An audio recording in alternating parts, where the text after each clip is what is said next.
En République démocratique du Congo, la date du 2 septembre marquait la rentrée scolaire.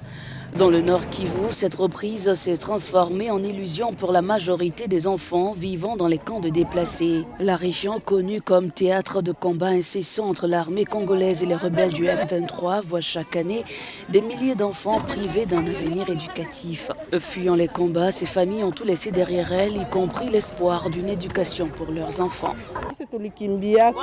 Après avoir fui, personne n'a été capable de trouver les moyens pour que nos enfants puissent être scolarisés. Et cette situation nous fait terriblement souffrir.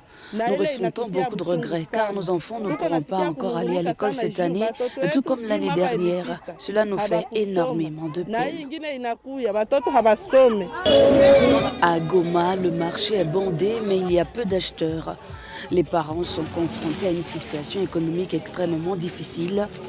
Le coût de la vie a explosé. L'achat de fournitures scolaires et d'uniformes est un véritable défi pour de nombreuses familles. Je me rends compte que rien ne marche comparé aux années précédentes. Cette année, la rentrée ne promet rien de bon. Il n'y a presque pas de vente, ce qui nous pousse à nous demander s'il y aura vraiment une rentrée scolaire cette année. On est juste là, sans voir des clients. On ne fait que s'interroger sur le pourquoi de cette situation.